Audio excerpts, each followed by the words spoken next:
While we're waiting for everybody to arrive, I'd like to invite you just to post in the chat where you're calling in from. I'm just going to kick us off. Welcome, everyone.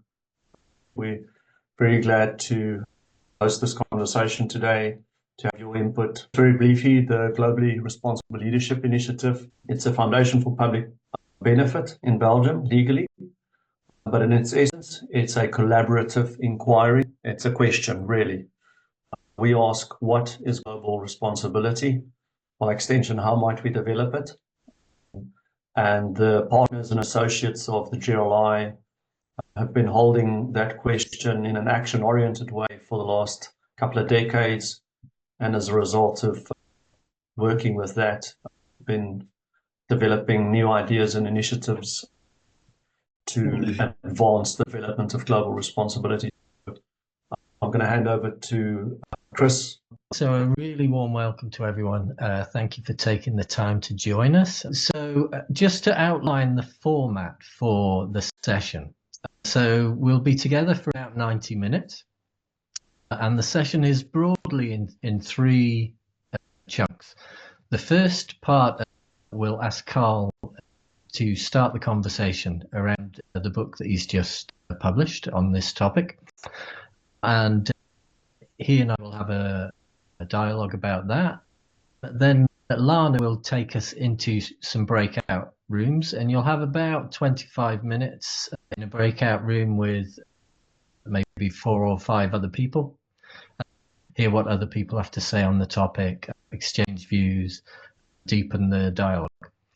And then in the third chunk, we'll come back together with everybody in the room to hear inputs from the floor, to ask questions of Carl, and usually we give the final word to the conversation starters just to wrap proceedings.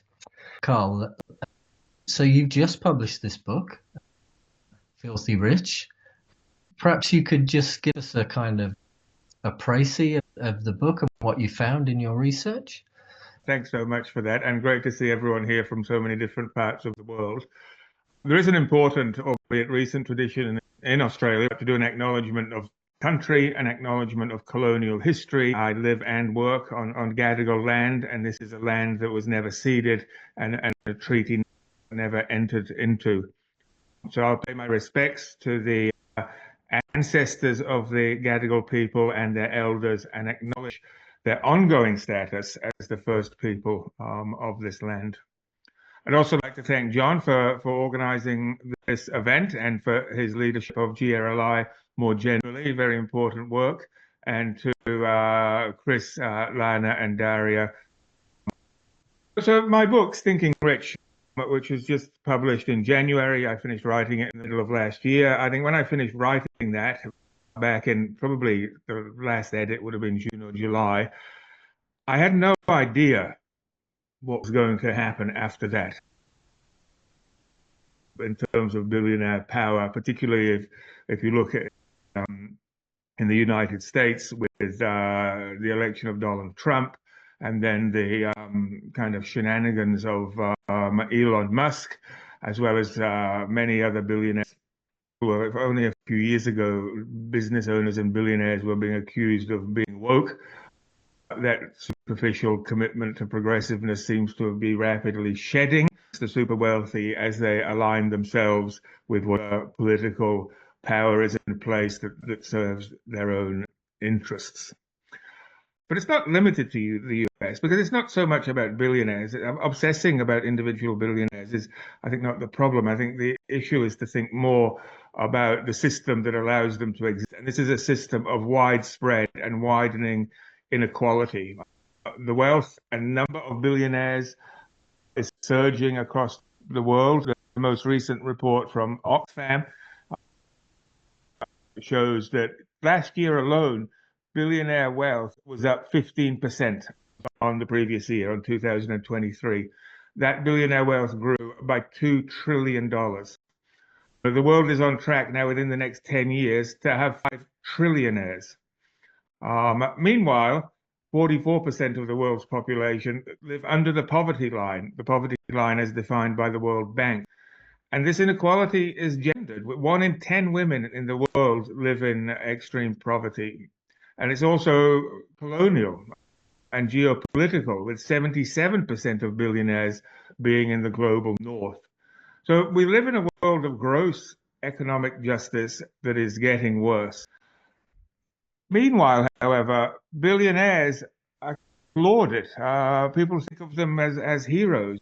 Obviously, Trump's election is an example of that in the United States, but more broadly around the world, for many people, billionaires are the people who are some kind of heroes of some kind. And the question is, how do they get away with it? You know, amidst the inequality and the poverty and the hunger, how do they get away with this? Where do they get a license to do that? And that's really what my book is about. It's about culturally what's going on with the moralization of extreme wealth, with the idea that extreme wealth is good. The so-called good billionaires, as comes from the title of the book. And so the book argues that there are 4 mythical archetypes of billionaires that allow this to happen. The idea that billionaires are heroic, the idea is that billionaires are generous, the idea that billionaires are meritorious, they got there because of they gained their riches because of on the basis of their own merit and hard work, and the idea that billionaires look like some kind of vigilantes. So in the few minutes of this introduction, let me just say a few words about each of those. So the first myth is that billionaires are somehow the heroic protagonists of a new American dream, a new globalized American dream, not limited to the US, a kind of cruel version of survival of the fittest, social Darwinism, where the old American dream was a term coined by a guy called James Truslow Adams in his best-selling book of 1931, The Epic of America. And that American dream was about an America that was opposed to the oppressions of a class-ridden Europe, and was not about individual success, but anyone, irrespective of their background, could come to the United States and be successful. It was a shared vision of solidarity and community. But with the billionaires, we get a completely new version of this now. It's not that everyone can be successful, only some people can be successful, and those people are the heroes. And the other people, to borrow the words of Donald Trump, they're just losers. And if they fail, it's just their own fault. So we have this idea of a new American dream, which is a kind of winner-take-all system. Gone is the hope that everyone can achieve success if given a chance. And instead, the idea that inequality is just a natural outcome of some people being more fit to prosper than others. And in this system, if you think about it, then the billionaires are basically the sign of a democratic system that has failed. So the second myth then is that billionaires are good because they're so generous. They give away lots of money to philanthropic causes and fund the building of university buildings, and all, give money to charities of various kinds. This is exemplified in a philanthropic campaign known as the Giving Pledge, which is headed up by Warren Buffett and Bill Gates, 2 of the richest people in the world.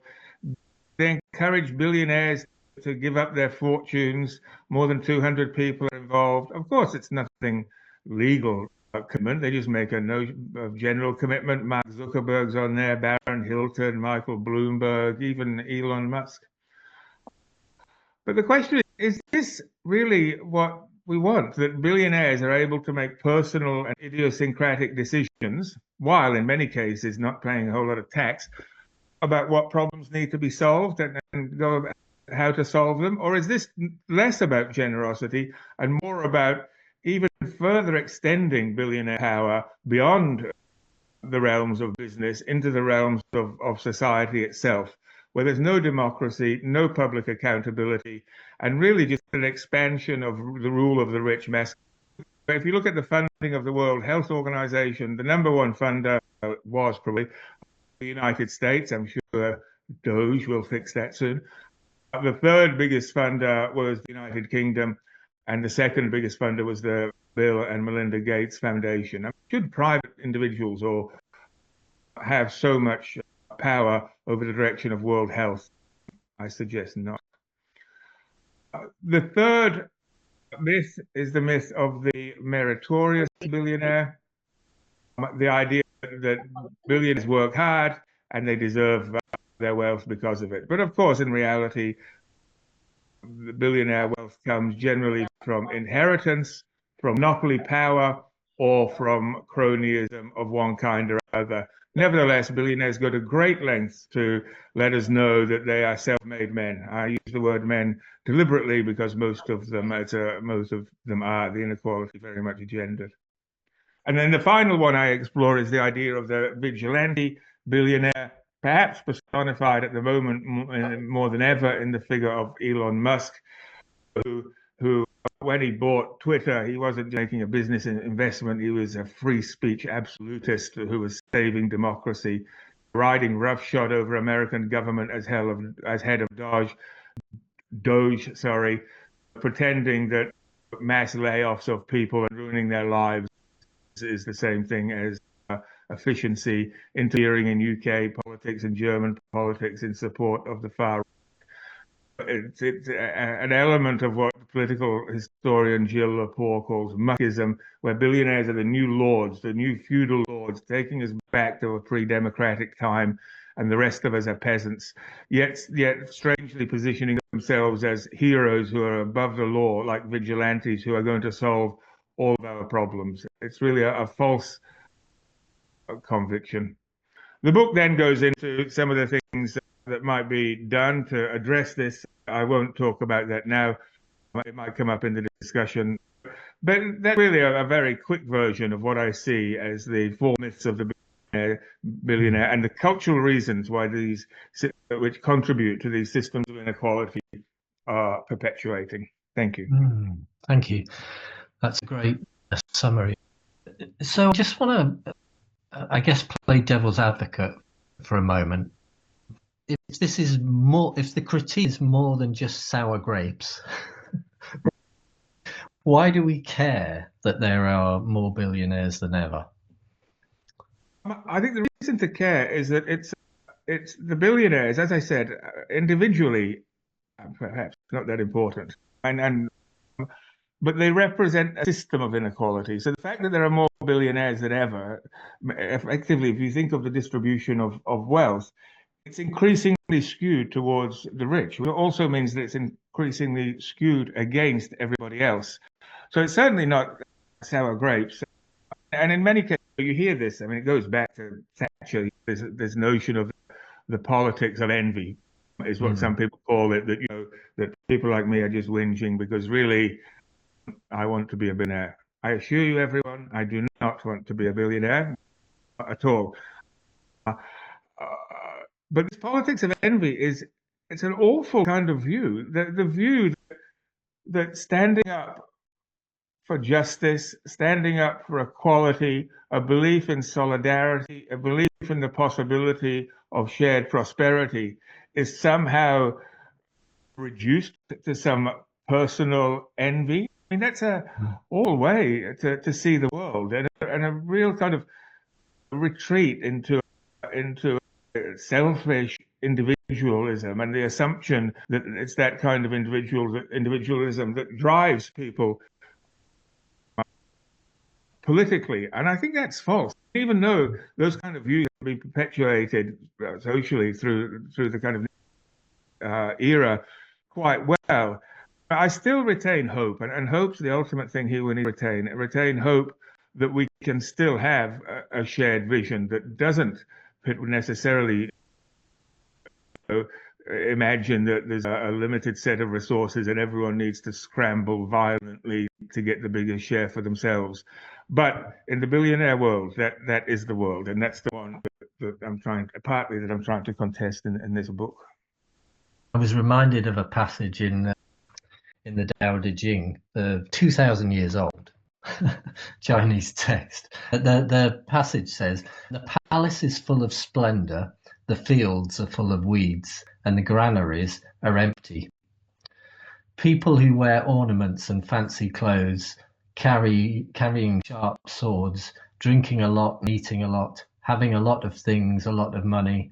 These are boastful, shameless thieves. Surely their way isn't the way. So there are two things about that passage, similar to what you've said, is that this sense of a zero-sum gain, that somebody's wealth is at the expense of somebody else. But the other is just the sense that is this an ageless problem?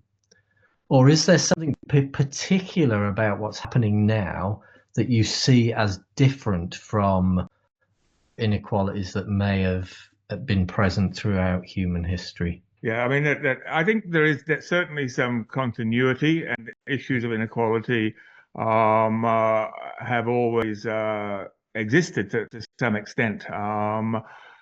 I think if there's something different now, I mean, there's obviously differences in the sense that if you look in terms of recent history, much of the wealth is created through monopoly power, that at various other positions in history has been better regulated. Arguably, when Microsoft won its kind of landmark case in the mid-90s against US antitrust legislation, that kind of paved the way for tech monopoly. So there's that element of it. But I just think inequality in previous times was landowning inequality. It was a class-based system based on a kind of aristocracy, to use the words related to Europe, where now, in a sense, there's a new aristocracy. So there's a continuity to it in one sense, but also it's very different. That it's business related rather than land related, but also that it's moralized in a different way. And the idea now is, in an aristocratic system, everyone accepts their own lot in life, and if you were born a peasant, then you're a peasant.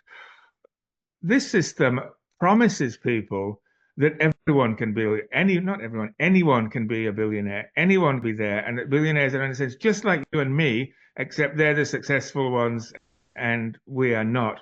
So it's a very different moral position and justification, and one that's, in a sense, dangerous, because the idea that people who are not wealthy, and the idea of inequality, is not a result of birthright, but it is a result of the fact that unsuccessful people simply lack the merit.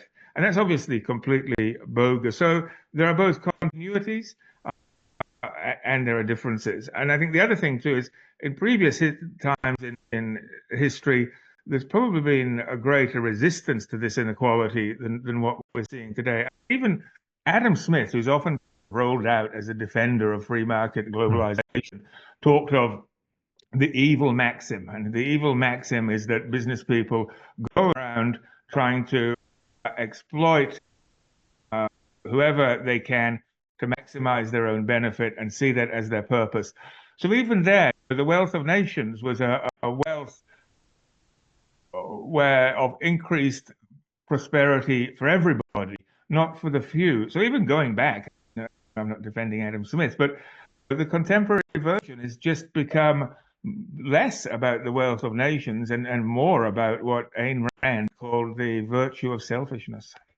Thanks. I just want to ask one more question, and then I think we'll move into the breakout rooms. A lot of people in the audience are interested in management education, and certainly that's a key issue for the GRLI.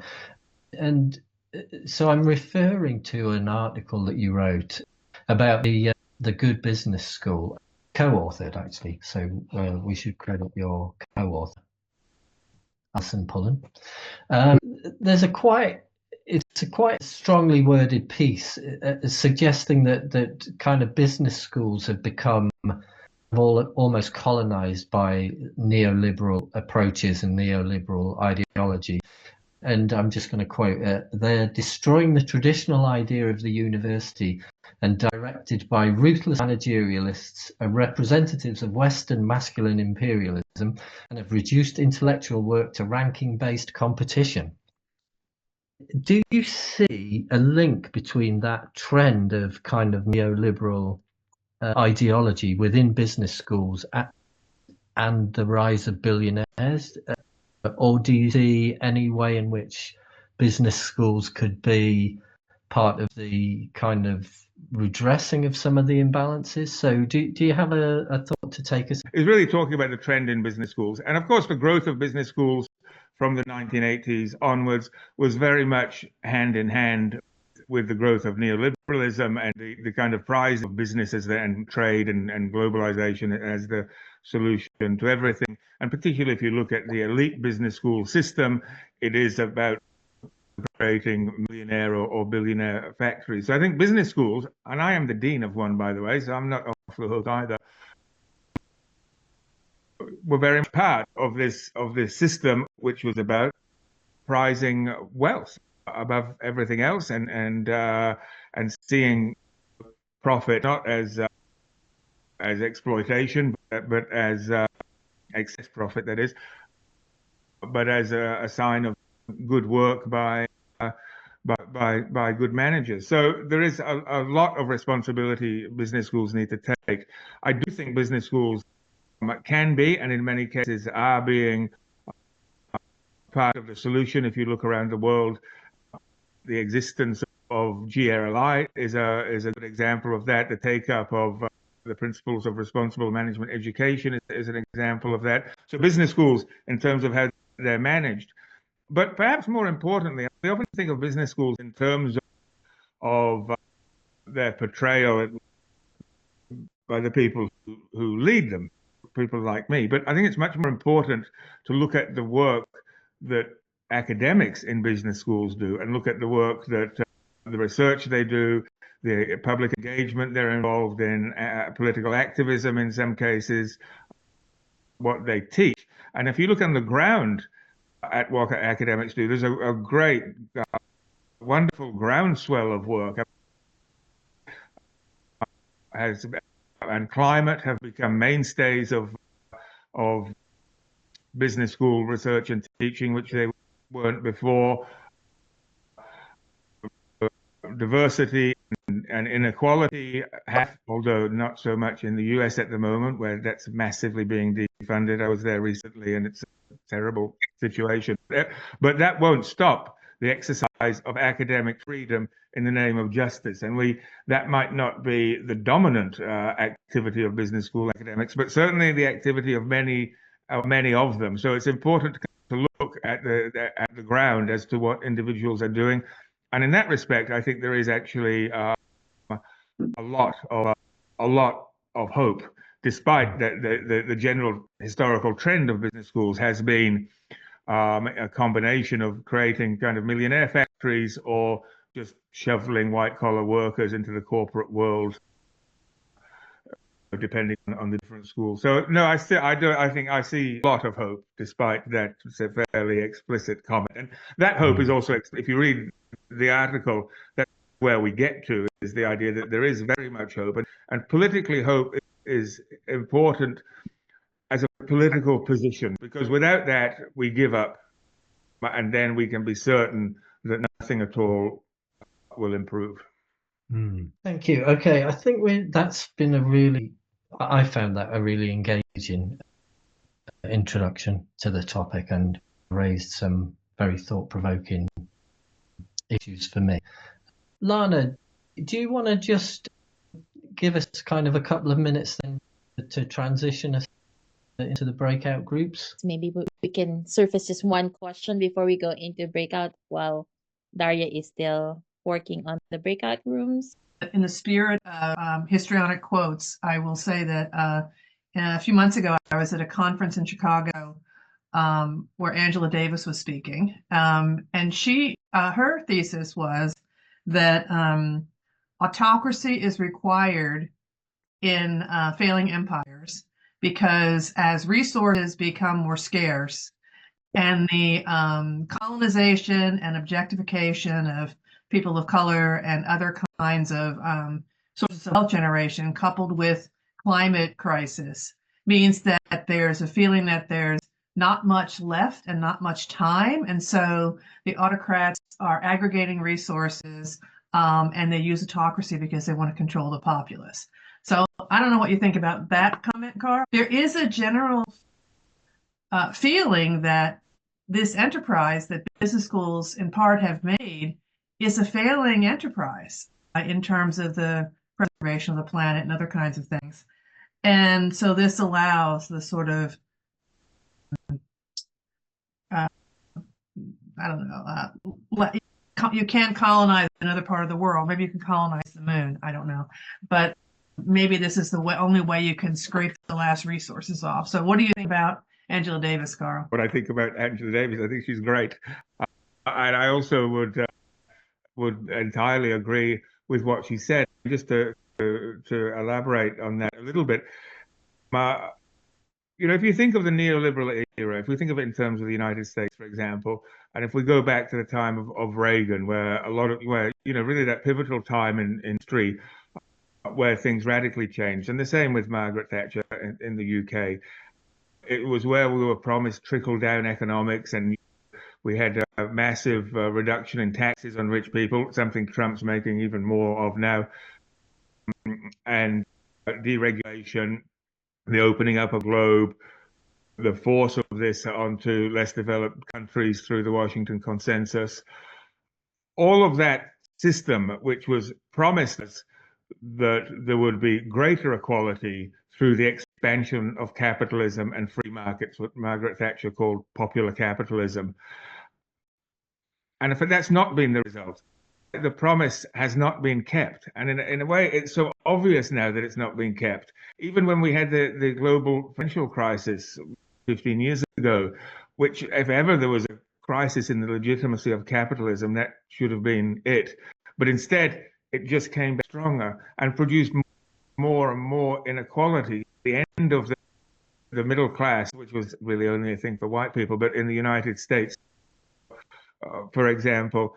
And so how can inequality be maintained under such obvious conditions? And autocracy is one answer to that, because democracy is not really going to work. And in effect, it's like an autocratic takeover of democracy. It's an autocracy masquerading as democracy. And having said that, still, the idea of democracy and the idea of equality and the idea of liberty and solidarity, I haven't lost hope in those things yet, even though there might seem many reasons around for that hope to be lost. Everybody on this call has been working in this group for years. Business schools are a big part of the problem. And so how to become part of the solution? Yeah, and I think we should be in the way that we educate the kind of next generation of business people and what we can do. And obvious examples. Go to an accounting class and they'll teach you that tax is a cost, not that tax is a contribution that businesses make to shared resources. So even simple things like that. But there's many things that we can change in the curriculum, in the kind of ethos that we engage in. And that's what we're trying to do here where I work at UTS Business School, as is indeed the case in many business schools around the world. I don't think it's the dominant trend, but it's certainly something that's very much present. Again, GRLI being a good example of mobilization around those kind of ideas. Each of us, in a sense, can do what is within our realm of influence. And as in my case, being dean or being a professor, there is plenty that we can all still do and should do. We're ready for our breakout, and I shared in the chat some agreements around how we can be together, especially for those who are new to crucial conversations. But I would also want us to center back into our bodies after listening to what Carl has shared. So in the breakout, choose which one speaks to you most. We'll have about 20 minutes. Either you can start with a round of what are you feeling? What is bubbling or what is alive in you after hearing what Carl has just shared? You can then also start with a question. What's a question that you're curious to explore? Having heard a lot of information and also some thought-provoking quotes I'm curious what are stirring up in terms of curiosity and what's an idea? What idea is strongly forming as especially in the context of where you're working or who you're serving. So we'll have about 20 minutes and feel free to check out the agreements as well, which is number 5. Silence is also part of the conversation. Daria, are we ready to have the 20 minutes breakout? Yes. Have a great conversation. I'm opening them now. There was not enough time to unpack all of this. We were about to get the complete and full memo answer from Malenko. Perhaps, but I made some notes in our group, and I'll just put them, for what it's worth, I'll just put them on the chat. For the rest of you who've made notes, feel free to do the same. We would love to hear a few words. How was that conversation for you? What was so striking in your conversations that you feel that the rest of the group would probably benefit from hearing? Maybe, Malenko, if you just complete the thought that you were about to finalize around the 4 areas of business education and addressing poverty in that context, or at least inequality. Okay. What I wanted to say is that in our work, we somehow, as an anti-poverty working group, but also in general, we realize that there are 4 major segments of business education. That is programs, educational programs.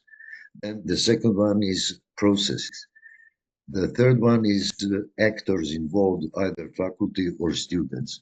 And the fourth one is organizational and institutional arrangements. Innovation is needed in all of them. But if you innovate only in one of them, that will not be as effective as if you do it simultaneously and harmoniously in all aspects. Because if you introduce new content, new programs, you also need new processes that are appropriate for this, new actors. In the context, faculty development is very important. And the new students already bring new expectations, new aspiration, and so on. And most importantly, institutional organizational arrangements should be in favor of and should also include innovations to support innovations in the previously mentioned 3 segments.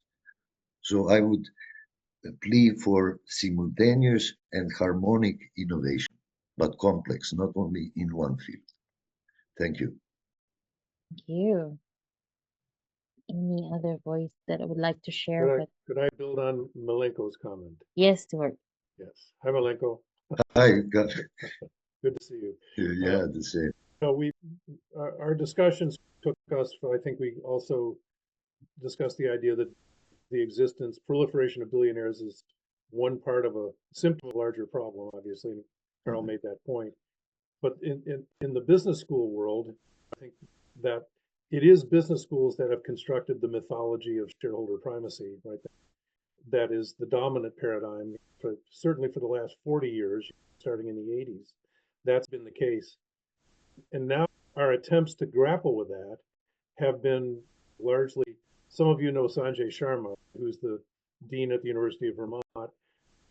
He and I have coined this this sort of little phraseology, which I think makes sense. It's been mostly saddlebag sustainability. In other words, we've been successful at hanging elective courses off the side, but not fundamentally changing the underlying system of the school itself, to your point, Malenko. And just having second-year elective courses, no matter how many of them there are, doesn't really change the message, right? The students still leave with shareholder primacy and market fundamentalism burned into their brain because that's the core courses. And attempts to really change core courses have been largely failures for 30 years, right? I know because I've been trying to do it for 30 years, dating back to the early 90s. The conclusion that I come to and what we tried to do at the University of Vermont, think, as John knows, is start over again, right? We had the rare opportunity because of Dean leadership to scrap the existing MBA program and start over again and develop a completely new program that has a completely different message and narrative and business model.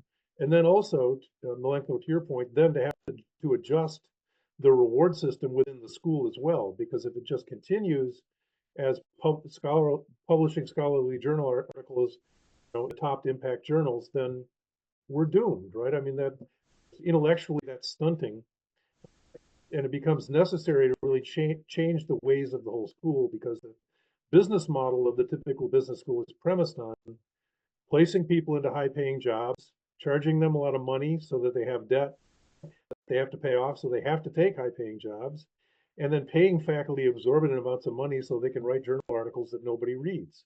And that's the business model, and unless or until we're able to alter that larger business model, it's hard to see how we really change the message. Thank you, Stuart. That was also one of the message in our group of there's an overhaul that's needed. Marcelo. So I would like to add to what Stu said, something I raised in my group, which is the notion of externalities.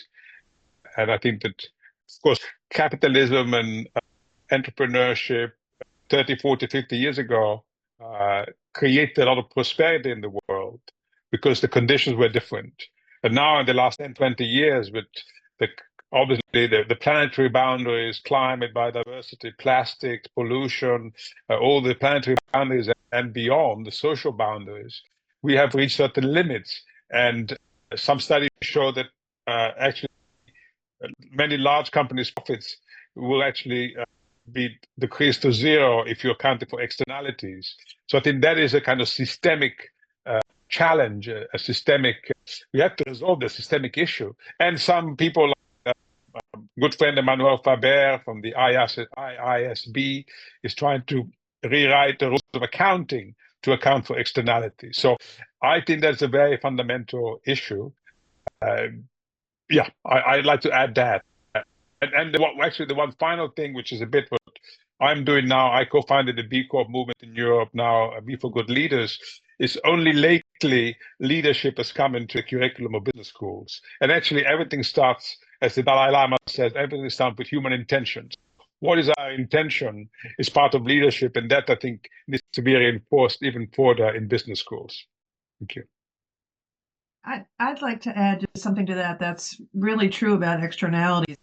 I thought the planetary limits might actually get people's attention, but apparently that has only accelerated the effort in the other direction. But I want to mention, with your permission, Carl, maybe you'll tell the story, but Carl was sharing a story about trying to discuss with a classroom of students the model of Uber and raise some of these questions. And I don't know, Carl, if you want to share what happened, or I can.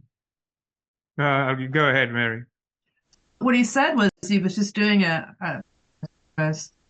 standard Uber case, looking at the model of Uber, and that the students really felt that this was a great model and should expand globally, and that every person should be a free market actor, and got, I don't know what the right word is, Carl, but distressed, irritated at the thought of discussing this. And then some of them didn't come back to the next class because they didn't want to engage in a discussion about what some of these elements would be.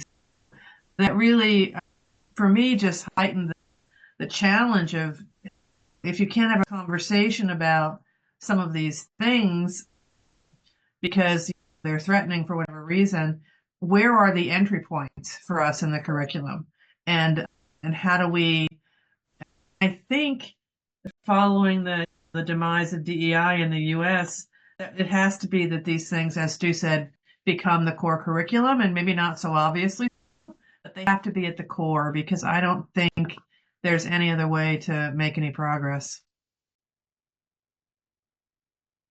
Yeah, that is a very valid point that you've shared, Mary, around how can we engage when people seem to disengage around this crucial conversations. One more voice? Yeah, Maria. I wanted to very briefly, and thanks for bringing that up, Mary. I wanted to very briefly offer a comment to what's been said, and not within the Beckett room, but right now, about approach specifically to students and youth. As a person who is also still a student and a very young person, I've always looked up to my professors as people who are actually at the university teaching me life rather than necessarily particular a set of information that I'm going to, or skills that I'm going to take with me out of university aside from that fact. And that's something that I dearly have been missing actually within the methodology of many of my teachers. Potentially, even though we are missing certain capacities and skills like active listening within young people. Yeah, it brings up the question of intention that Marcelo already mentioned a while ago, and Mary's question of suggestion of there has to be a core in how we're teaching what we're teaching.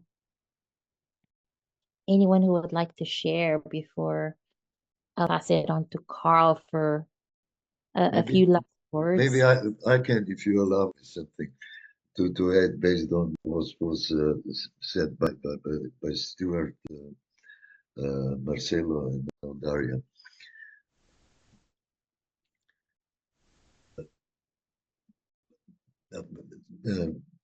I always talk about the need for a new philosophy, but new philosophy of everything.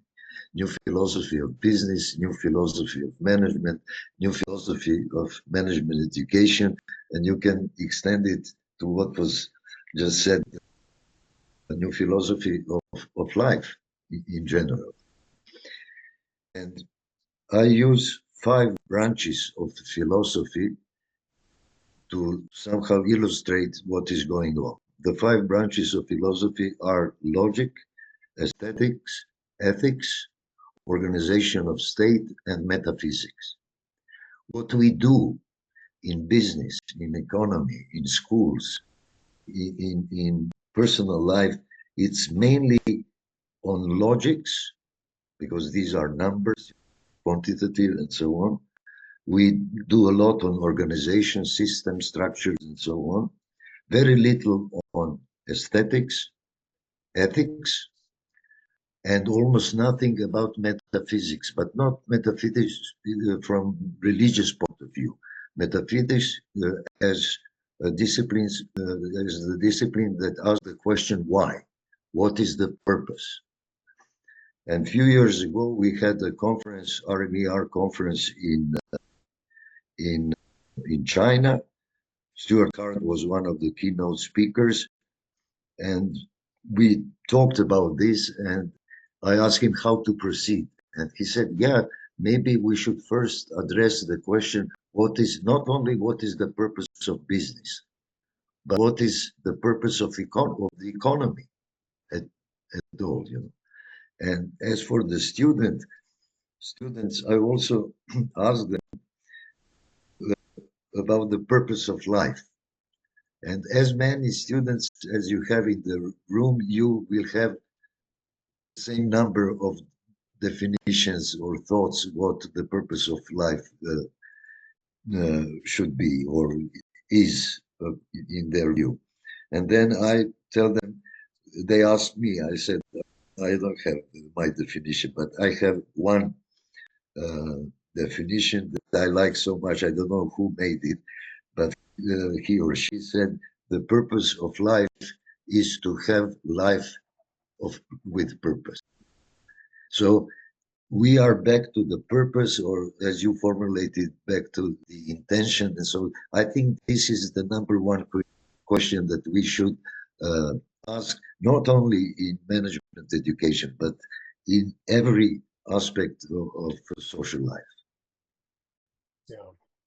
And Milenko, I think there's actually an opening for that. I'm sympathetic to the notion that sometimes students in MBA programs or in business schools can be narrow-minded because they are coming with that intent.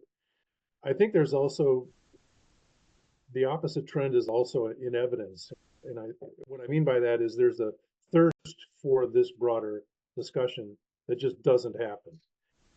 And part of the evidence for that is, at least in the US, in the so-called top 20 MBA programs, when I think it's happening across business schools, the level of enthusiasm and engagement, especially in the core courses among MBA students, has absolutely gone through the floor. Like I'm old enough to remember, like when I first started out in the 80s teaching the core strategy class, and I had an 8 o'clock, my very first strategy class, it was an 8 o'clock in the morning class, and I got there 10 minutes early to set up, and all the students were already in the room. I mean, I was astonished. They were all already there at 8 o'clock.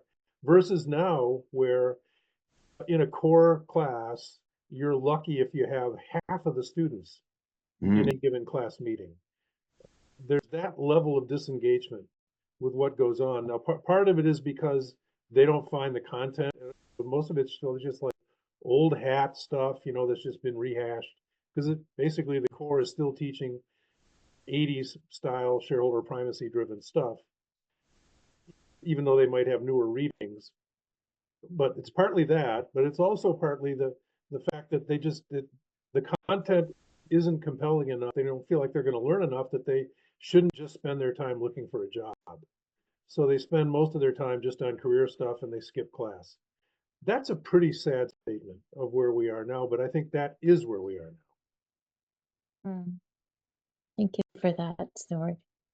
But what we'll be doing is we'll give Carl a few minutes to just share what is bubbling up for him, what's coming up strongly after this crucial conversations. And as you can see, John has already put in the chat, if anyone's keen to work on prototyping new approaches, please let us know. And if there are also other aspects that you'd want to unpack in future conversations, please also let us know. And yeah, Carl. Thank you. Look, really wonderful to have had the opportunity to be part of the conversation. And you are great for really fascinating comments that have opened up a few new avenues for me as well. To your point, Milenko, I've always found political philosophy a much better guide to understanding business and organization than any of the business disciplines. And perhaps in addition to your comment on logic, ethics, aesthetics, and metaphysics, not that it's a branch of philosophy, but civics is also an important element that we need to incorporate as well, I would suggest.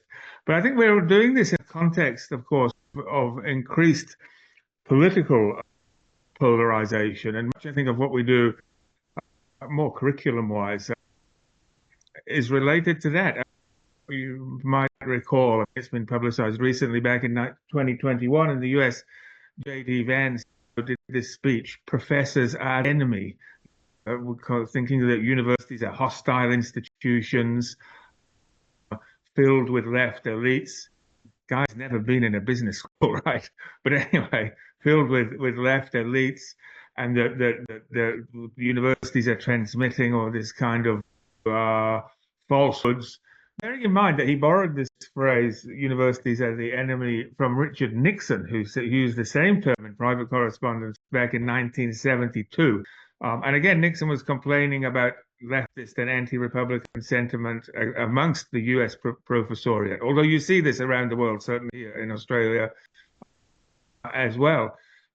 So we're seen as very hostile institutions by aspects of particular dimensions of right-wing politics, not traditional conservatism, by the way, but more this kind of populist. And that's a situation I think we need to deal with as well, this kind of hostility. And maybe that's why, Stuart, the students aren't necessarily turning up, because if anything, I think we're facing a crisis of relevance as much as anything else. Certainly here in Australia, fewer and fewer students are enrolling in business courses, and many choosing going more into kind of STEM areas. Social sciences is also suffering. So of what relevance is business education?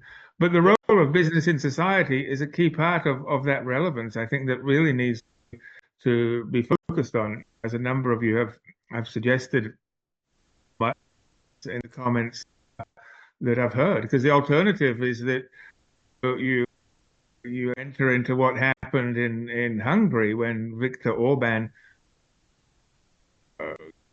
took control of universities by the state and legislated changes of ownership of the university in order to control them and really focusing the universities on training a conservative elite. And that's a possibility of really the end of academic freedom. And academic freedom is as a central part of modeling what democracy can be. Instead, in 23, in the lead up to the election, you get Donald Trump releasing his video. I've got the title here. It's Agenda 47, Protecting Students from the Radical Left and Marxist Maniacs Infecting Educational Institutions. No doubt he would put me in this category of Marxist maniac, even though I'm not a Marxist, and he clearly doesn't know and has never read Marx. Perhaps he should. But I think the idea of the university is at stake. And where does the business school fit into that is an important question we need to ask as well. Meanwhile, we get a new set of role models for young people as managers, whether it be Elon Musk with his kind of reckless, obsessive ambition and his slash and burn efficiency, prizing workaholism, wanting people to work 17 hours a day, or Donald Trump with his kind of deal-making authoritarianism, or even Mark Zuckerberg, who's recently come out saying business needs more masculine energy. And how do we deal with that? Kind of, I don't know how to describe it.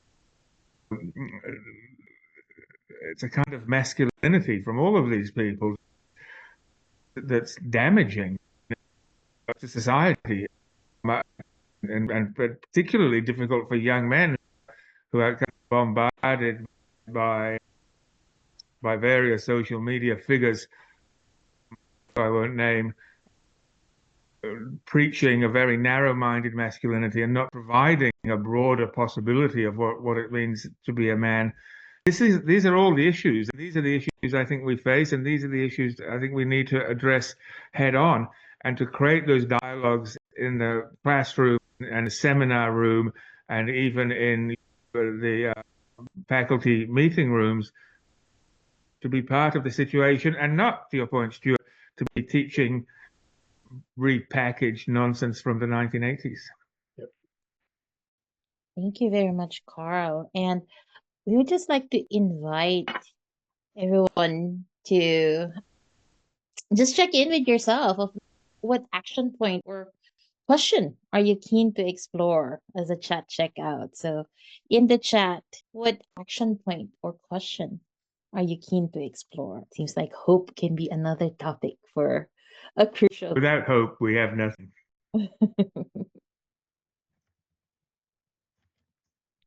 Read the other answers and give them a comment or how to respond to current polarization in a way that doesn't contribute to that polarization. It was very interesting to hear around, how can we even start the shifting of systems when the stakeholders are disengaged? And maybe I'll just use the last minute as people are starting to add those, just to add my thanks, Carl, to you for helping start today's conversation, sharing a little bit more about your book, but also stimulating our own ideas, initiatives, and intent. Thank you, Chris, Lana, and Daria, as always, for enabling this. And of course, to everyone who's joined us this morning, this afternoon, or very late this evening to contribute with your input and care to this crucial conversation. I'll stay online for a bit, of course, but I do want to remind everyone that you can subscribe to the calendar of GRI by following that link, which means that you will stay in the loop on future crucial conversations. I also want to remind you that there are also partner pods where GRI partners take deep learning from a particular initiative or action and share that and back that, kind of a brown bag session, if you will. And so we're always looking for partners and associates who wishes to host one of those. And then something that we've been doing recently, another form of engagement, is GRI Scattered and Gathered.